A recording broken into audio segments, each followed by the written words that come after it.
Hello students, welcome to online classes of BA Honours Part 2. I am Dr. Gayatri Yadav, Associate Professor in Geography in BSR Government Arts College, Alwar.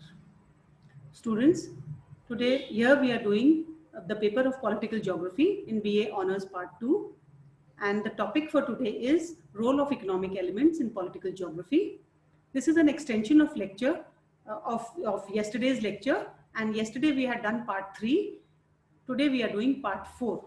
तो कल हमने किया था खनिज संसाधन, और आज हम जो इकोनॉमिक एलिमेंट कर रहे हैं वो है industrial development and energy crisis, राजनीतिक भूगोल में आर्थिक तत्व, औद्योगिक विकास एवं ऊर्जा संकट. तो स्टूडेंट्स, अब तक हमने खनिज और सबके बारे में पढ़ा, और उन सब से किस प्रकार से औद्योगिक विकास होता है वो आप लोगों को भी हम लोगों ने डिस्कस किया था पिछली क्लास में.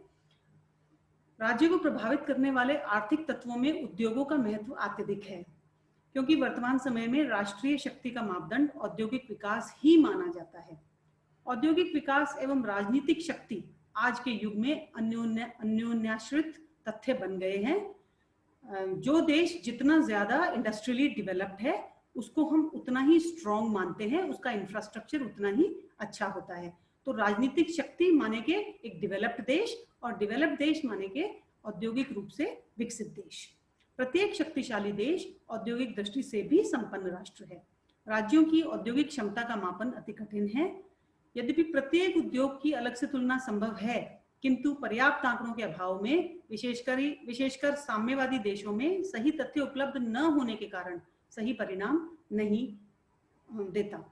सामान्यतः उद्योगरत जनसंख्या के आधार पर राज्य को 4 भागों में विभक्त किया जा सकता है. यदि हम हर देश की इंडस्ट्री को एनालाइज करना चाहें तो ज्यादातर देश अपनी इंडस्ट्री का डेटा लीक नहीं करना चाहते, वो अपने सिक्योरिटी रीजंस के कारण या अपनी पॉलिसीज के कारण. इसलिए हम ये अपना जो हम बनाएंगे, जो हमने एक छोटी सी क्लासिफिकेशन बनाई है, वो हमने इस आधार पर बनाई है कि किसी भी देश के कितनी जनसंख्या उद्योगों के अंदर काम कर रही है, चाहे वो एज अ लेबर करे और चाहे वो मैनेजरियल वर्क करे. तो जो फर्स्ट कैटेगरी है हमारी, उसमें 30% से ज्यादा लोग उद्योगों के अंदर रत रहते हैं या उद्योगों में काम करते हैं. तो फर्स्ट कैटेगरी है 30% से अधिक उद्योगरत जनसंख्या वाले देश. ये देश हैं great Britain, Belgium, Germany, Switzerland, Luxembourg और चेकोस्लोवाकिया. ये सारे के सारे देश जो मैंने अभी बताए, ये सभी कम जनसंख्या वाले हैं, इसलिए यहाँ पर औद्योगिक जनसंख्या का प्रतिशत अधिक आता है. हो सकता है कि दूसरे देशों में ज्यादा उद्योग हो, लेकिन क्योंकि हम उद्योग वर्सेस जनसंख्या यानी उन दोनों का रेशियो निकाल रहे हैं, इसलिए ये देश 30% से अधिक उद्योगरत जनसंख्या वाले देश माने जाएंगे. सेकंड है 20% से 30% औद्योगिक कार्यों में संलग्न देशों में संयुक्त राज्य अमेरिका, पश्चिमी यूरोप के अधिकांश देश जैसे कि Portugal, Germany, France, Netherlands etcetera, Japan, Canada, Australia और न्यूजीलैंड. हम ये मान सकते हैं कि इन देशों में 20 से 30% पॉपुलेशन जो है वो औद्योगिक कार्यों में संलग्न है. थर्ड कैटेगरी जो हमारी है वो है 10 to 20% जनसंख्या औद्योगिक कार्यों में संलग्न. तो वो देश हैं स्पेन, पोर्टुगल, पूर्वी यूरोप के देश, भारत, ब्राजील एक्सेट्रा. चौथी जो श्रेणी है, फोर्थ कैटेगरी, इस श्रेणी में उद्योगरत जनसंख्या सिर्फ 10% से भी कम है, और इसमें सारे जिनको हम डेवलपिंग वर्ल्ड कहते हैं, विकासशील देश जैसे कि साउथ अमेरिकन कंट्रीज, अफ्रीका एवं एशिया, ये देश इसके अंदर सम्मिलित हैं, जिनमें उद्योगरत जनसंख्या 10% से भी कम है. इसके अतिरिक्त चीन तथा रूस के संबंध में इस प्रकार के पर्याप्त आंकड़े उपलब्ध नहीं है. वो लोग अपने आंकड़े देते नहीं हैं, जैसा मैंने आपको बताया, ड्यू टू सिक्योरिटी रीजंस और due to their internal policies. यद्यपि इन देशों में पर्याप्त औद्योगिकरण हुआ है. विश्व में औद्योगिक प्रदेशों का वितरण अति सीमित है. औद्योगिक प्रदेशों में अनेकानेक भारी उद्योगों का केंद्रीकरण हो जाता है. इन प्रदेशों का विकास कच्चे माल की उपलब्धि, शक्ति के साधनों की प्राप्ति, उपयुक्त जलवायु, मानव श्रम, उपभोग के क्षेत्रों की समीक्षा एवं परिवहन के साधनों द्वारा होती है. औद्योगिक किसी एक स्थान पर, फॉर एग्जांपल किसी स्थान पर यदि लौह अयस्क मिलता है तो वहाँ पर लोहे का प्लांट लग जाता है। उसके बाद हो सकता है वहाँ पर कार बनाने का प्लांट भी लग जाए। उसके बाद हो सकता है वहाँ की रहने वाली जनसंख्या के कारण वहाँ पर एक छोटी सी टाउनशिप का डेवलपमेंट हो जाए और उन टाउनशिप को सभी चीज़ों की आवश्यकता होगी तो वो एक अच्छे शहर के रूप में डेवलप हो जाता है। तो विश्व के प्रमुख औद्योगिक प्रदेश निम्न हैं। सबसे पहला है संयुक्त राज्य अमेरिका के औद्योगिक प्रदेश, जिनमें संयुक्त राज्य में अधिकतम जो उद्योग है वो उत्तर पूर्वी क्षेत्र में है और दक्षिणी क्षेत्र में है। तो संयुक्त राज्य अमेरिका में, यूएसए में 2 मेन औद्योगिक प्रदेश हैं, north east industrial area and southern industrial area. Second number पर है यूरोप का उत्तरी पश्चिमी औद्योगिक प्रदेश, ग्रेट ब्रिटेन का स्कॉटलैंड का प्रदेश, न्यू कैसल का समीपवर्ती प्रदेश, पूर्वी पिनाइंस, मिडलैंड एक्सेट्रा। तो ये यूरोप के प्रदेश दूसरे नंबर पर हैं।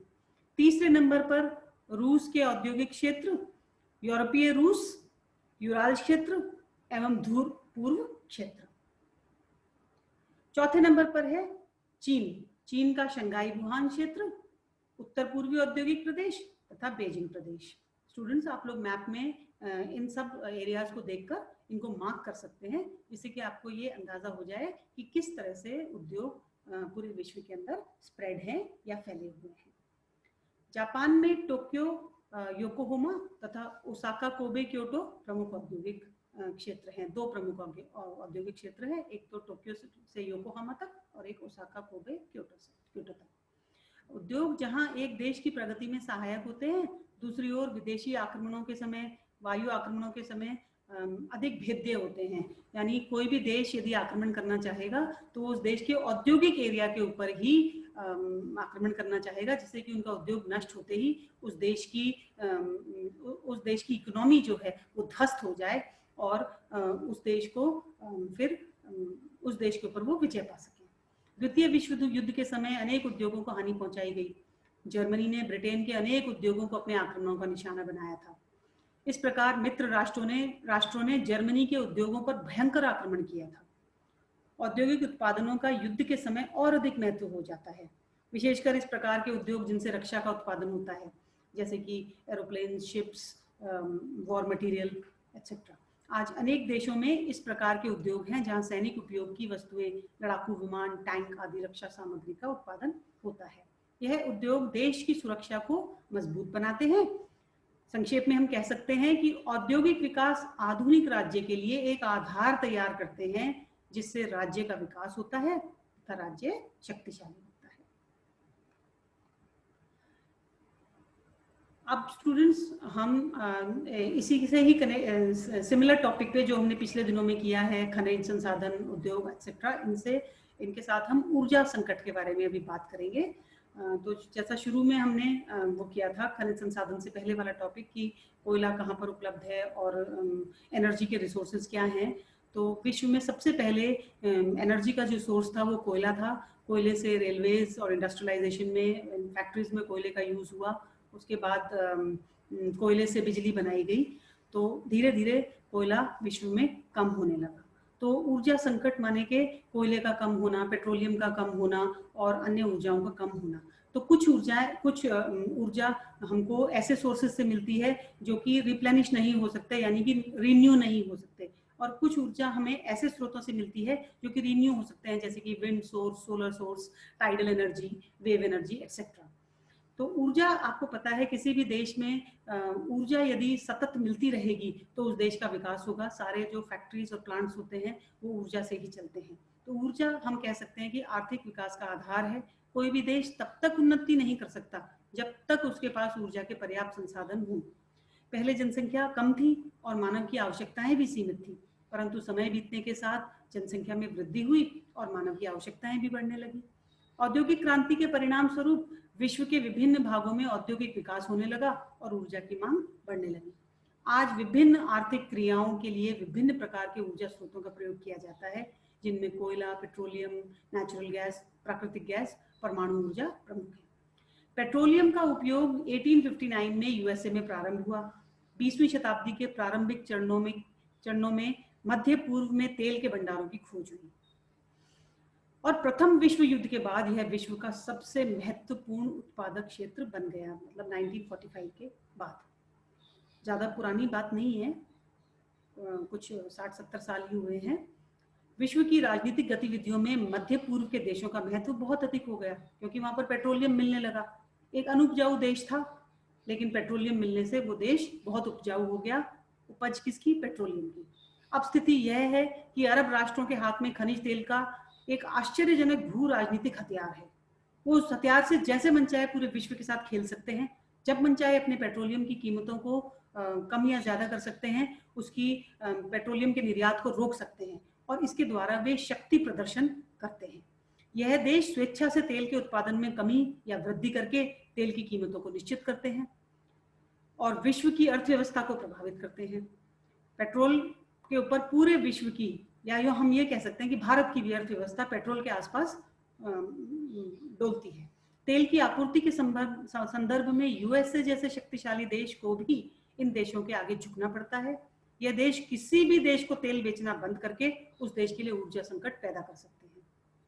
1973 में पेट्रोलियम निर्यातक देशों के संगठन OPEC, organisation of petroleum exporting countries, ने तेल के मूल्य को $1.5 प्रति बैरल से बढ़ाकर सीधे $7 प्रति बैरल कर दिया। इससे विश्व के कई देशों में ऊर्जा संकट पैदा हो गया, क्योंकि यदि आप तेल का आयात इतने महंगे में करेंगे तो उनकी पूरी इकोनॉमी को वो अफेक्ट कर रहा था।